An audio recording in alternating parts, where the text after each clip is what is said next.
ازيكم يا شباب؟ عاملين ايه؟ يا رب تكونوا بخير. جاي لكم النهارده بفيديو جديد. فيديو مهم. سؤال الناس بتبعته لي كتير، وفي ناس كتير بتبحث عن السؤال ده ومحتاجة تعرف عنه شوية تفاصيل. الفيديو ده هتكلم فيه عن ازاي تقدر تبدأ ستارت اب، او ازاي تقدر تعمل برايفت بيزنس او مشروع خاص بيك. في شوية نقط رئيسية مش هعرف اتكلم في كل التفاصيل في فيديو واحد، بس إن شاء الله نقدر نغطي جزء كبير ونقدر نتكلم عن تفاصيل مختلفة بعد كده في كل نقطة حسب الأسئلة بتاعتكم إن شاء الله. طيب، في ناس بتبعت لي كتير قوي بتسألني على إزاي أقدر أبدأ بيزنس، إزاي أبدأ المشروع بتاعي بشكل كويس. عايزين يعرفوا دراسات جدوى عن الموضوع، القصة دي كلها إزاي يقدروا يبدأوا دراسة جدوى صح للمشروع. فأنا مش حابب أكلك على الموضوع قوي، بس حابب أبسطه وفي نفس الوقت حابب أقول النقط المهمة اللي فيه. تعالوا نتكلم ببساطة كده في كام نقطة، وبناء على الأسئلة بتاعتكم نبدأ نغطي النقط اللي انتوا هيبقى فيها أسئلة كتير عندكم يعني. طيب، أول نقطة بالنسبة لي مهمة وانت بتيجي تعمل المشروع الخاص بيك، انك أول ما تجيلك الفكرة ان انت عايز تعمل فيها مشروع، لازم تعمل ريسيرش قوي جدا. لازم تعمل بحث كبير جدا عن المشروع ده وفكرته، ومين منفذها قبل كده، ومين المنافسين، وبدأوا ازاي وانتهوا فين. عشان اكيد لو انت هتعمل مشروع فلازم تبتدي من حيث انتهى الاخرون، ده لو انت حابب تنافس بشكل سريع، مش هتبتدي العجلة من اولها يعني. فبالتالي انت لازم تعمل سيرش قوي جدا، والسيرش ده ليه تفاصيل كده وليه بوينتس. يعني لو انت دارس شويه ماركتنج ريسيرش هتفهم البوينتس بتاعت الريسيرش بتتعمل ازاي، وازاي توصل لكل التفاصيل وتعمل بيها دوكيومنتيشن كده عشان تقدر ترجع له في اي وقت عشان تعرف اي معلومه منه. فاول نقطه لازم تعمل سيرش كويس جدا على المشروع بتاعك، ما تبداوش اول ما الفكره تجيلك على طول تبداه. وفي الحاله ديت هتلاقي نفسك بتقع في مشاكل كتيره جدا. لو كنت عملت سيرش كنت عرفت المنافسين وقعوا فيها ازاي وحلوها ازاي، فبالتالي تتجنبها من اول يوم. ده هيساعدك كتير قوي في انك انت تقدر آه، تتجنب فترة زمنية ممكن تقع فيها، وبالتالي تبدأ آه، تعدي الفترة دي بشكل سريع. طيب، دي نقطة مهمة أساسية. تمام، اللي عايزين فيها تفاصيل أكتر نتكلم فيها في تفاصيل أكتر إن شاء الله في فيديو جديد. طيب، النقطة التانية بقى هي الشكل القانوني. في ناس كتير قوي بتسألني أنا هعمل شركة، الشركة دي أعملها إيه؟ فردي ولا مسؤولية محدودة ولا تضامن ولا إيه بالظبط؟ طبعا أنا مش هقول إن أنا ضليع في الموضوع لأن أنا مش مجالي. أوكي، بس انا عندي شركتي. اوكي، واكيد هقول لكم التجربه اللي انا عملتها بناء على شركتي. اول حاجه مش هقول لك انا عملت ايه، يعني انا في الاخر مش هقول لك انا اخترت ايه، بس انت هتختار حسب اللي انا بقوله لك ده. اول حاجه لما فكرت اسس شركتي بدات اعمل سيرشنج على الاشكال القانونيه للشركات، وكل شكل قانوني ايه مميزاته وايه عيوبه. وطبعا استشرت ناس متخصصة في الموضوع، بس عملت سيرش قبل ما استشيرهم عشان لما يجي يتكلموا معايا اعرف مين بيتكلم معايا بشكل صح، ومين ممكن يكون مش متخصص او مش كفء في مجاله وبيقول لي معلومات مغلوطة يعني. فبالتالي عملت سيرش وعرفت بقى اشكال القانونية للشركات، وايه بقى هي الشركة الافراد، وايه هي شركة المسؤولية المحدودة، وايه هي التضامن. واكتشفت ان في حاجة جديدة اسمها شركة الشخص الواحد، وكنت مش عارف ايه الفرق بينها الشركه الفرديه او شركه الافراد والشركه بتاعت الشخص الواحد دي، ايه الفرق ما بينهم. وقعدت اسيرش واجمع معلومات عن طريق فيديوز في اليوتيوب، عن طريق ويب سايتس بتتكلم بشكل يعني تفصيلي في الموضوع. وعرفت كل الاشكال دي، وعرفت ايه الورق المهم اللي انا المفروض ابتدي بيه. وبعد كده رحت لحد متخصص، محاسب قانوني. في ناس بتاسس مع محامين برضو، حسب انت ما تختار، بس انت كده كده هتحتاج محاسب قانوني في الاخر برضو. وبيبداوا يقولوا لك بقى التفاصيل بتاعت كل واحده، وانت عندك معلومه اصلا في الباك جراوند. فبالتالي هتاخد منهم المعلومه وهتقول هو انا سمعت شبهها او لا هو بيقول معلومه جديده. فلو قال معلومه جديده هتبدا تبحث عنها عشان تعرف اذا كانت هي صح ولا غلط. وبعد كده هتقرر ان انت تفتح الشكل المتناسب معاك، سواء انت لوحدك او معاك شركاء. فبالتالي الموضوع ده هيفرق كتير جدا معاك لو انت بقيت عارف المعلومات قبل ما تروح تسال حد. فالشكل القانوني هتختاره حسب اللي يناسبك وحسب امكانياتك وحسب انت تطلعاتك لقدام بالبيزنس بتاعك ده عايز تروح بيه فين. تمام، فدي نقطة مهمة. بعد كده هي النقطة الخاصة بالتصميم والإدارة. انت دلوقتي هتبدأ المشروع بتاعك، فسواء انت بادئ اونلاين او اوفلاين فمحتاج تحط له تصميم مبدئي انت هتبدأه ازاي. اوكي، والإدارة هتكون بتاعته شكلها عامل ازاي، محتاج كام قسم معاك في الستارت اب ده، محتاج مين يعمل معاك ايه. محتاج كل واحد يبقى داخل عارف ايه هي الريسبونسبيلتيز بتاعته وايه هي الاتشيفمنتس اللي المفروض يحققها. فبالتالي انت محتاج ان انت تكون حاطط الكلام ده ورسمه بشكل كويس. لو انت مثلا على سبيل المثال هتبدا بزنس اونلاين، فانت هتبداه بويب سايت ولا هتبداه ببيج؟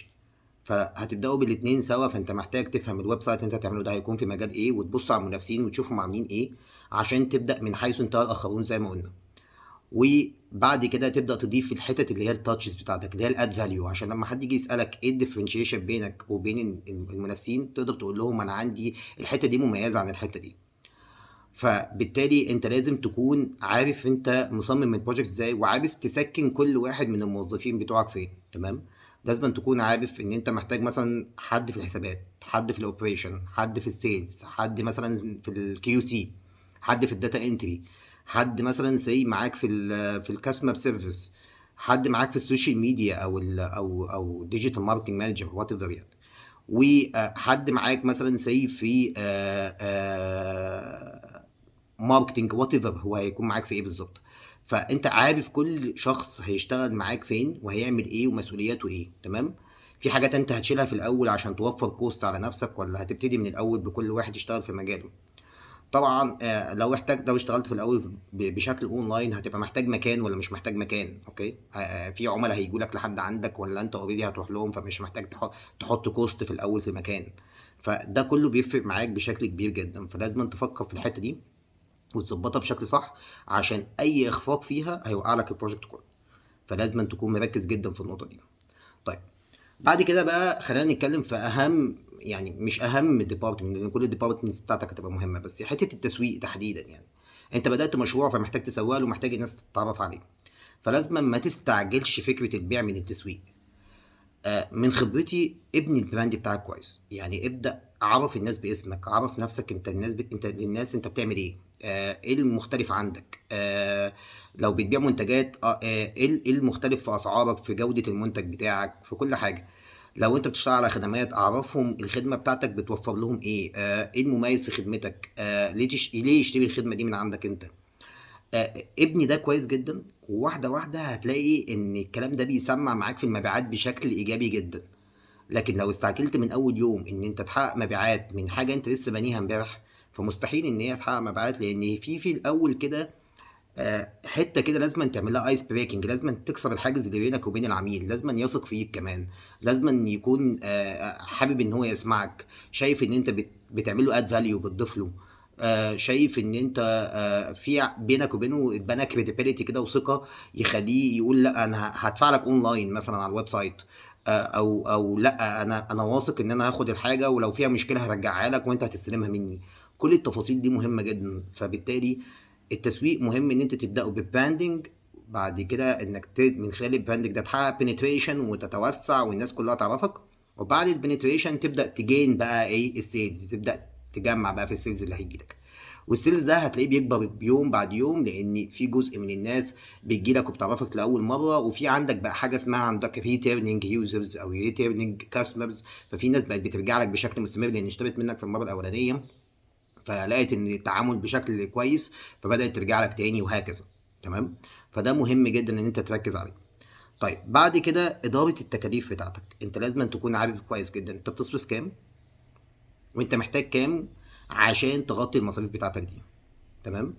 طيب، المصاريف في الاول ما بتكونش بشكل كامل خالص متغطيه من المشروع بشكل كامل، فانت لازم تبقى عارف ان انت عامل حسابك ان انت يبقى معاك راس مال يغطيك لفتره معينه. طيب، في مشاريع بتبقى حاجه اسمها شورت تيرم، وفي مشاريع بتبقى لونج تيرم. في مشاريع ممكن تغطي لك التكاليف دي في فتره قصيره. الفتره القصيره دي مش بتكلم في شهر ولا اتنين ولا تلاته، انا بتكلم في حاجات ممكن تعدي معاك مثلا سي سنه. اوكي. فممكن حاجات تعمل لك كده، في مشاريع تعمل كده، وفي مشاريع لا انت ممكن تقعد بالسنتين والثلاثه لسه ما وصلتش لنقطه البريك ايفن بوينت، بس عندك كاش فلو، عندك فلوس في البنك بتاعك بتحققها من مبيعاتك تقدر تغطي بيها او تشغلها بشكل ما. دي لعبة المحاسب معاك بقى، ولعبتك انت كبزنس وايز في الفكرة ديت مع المحاسب، وتقدر ازاي تخلق من الفلوس اللي عندك ان هي تغطي لك فلوسك. لان ممكن تكون الفلوس المبيعات اللي انت بتحققها ما بتكونش بتحقق لك ايرادات بشكل كامل، بس ازاي تقدر تراوند الفلوس دي وتلعب بيها تاني. اوكي. دي حتة مهمة، دي حتة هتنجحك قوي. واهم من ان هي هتنجحك هتحقق لك اخر نقطه احنا هنتكلم فيها، وهي فكره الاستقرار والاستمرار. فكره ان انت مش مستعجل الربحيه او مش مستعجل ان انت تكسب بسرعه، دي نقطه مهمه جدا هتنجحك. لكن الاهم بقى من القصه دي كلها انك ازاي تقدر تحافظ على فكره الاستمراريه، ان المشروع بتاعك ده يفضل مكمل سنه واتنين وتلاته وما بيقعش، بالعكس ده بيزيد بيكبر حتى لو بنمو صغير، بس المهم ان هو بيكبر ما بيقلش. اوكي. ففكره ان انت تستمر ده بيسبب او ده بيحقق لك حاجه قويه جدا انت ممكن ما كنتش شايفها دلوقتي بس هتشوفها بعدين، وهي فكره ان انت بتزود القيمه للمشروع. شركتك دي كل ما بتقعد فترة أطول وبتحقق مبيعات ما بيحصلش عندها مشاكل أو خسائر، كل ما بتحول الشركة دي لأسد قوي. تقدر بعد كده لو حبيت تبيع الشركة بتاعتك ديت هتلاقي في ناس مهتمية بيها.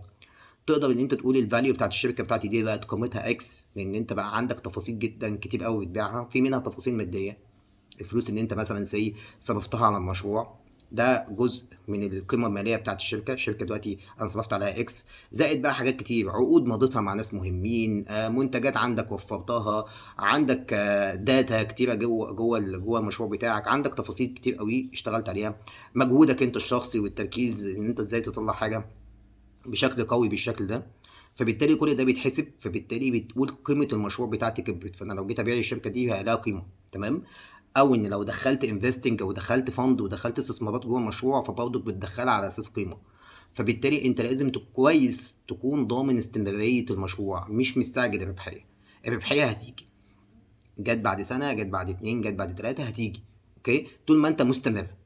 لكن مفيش ربحيه بتيجي وبعد الربحيه ديت هيجي بعدها استمرار، الا لو انت ركزت في ان انت تخلي المشروع مستمر. ممكن الربحيه دي اول ما تجيلك تلاقي نفسك ما استفدتش بيها. ليه؟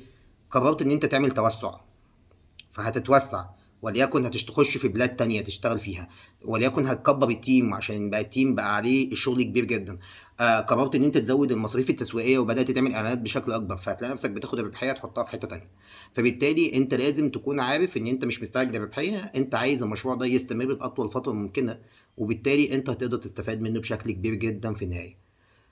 ده ملخص الموضوع، انك ازاي تقدر تبتدي وازاي تقدر تكمل وازاي تقدر تنجح في المشروع بتاعك.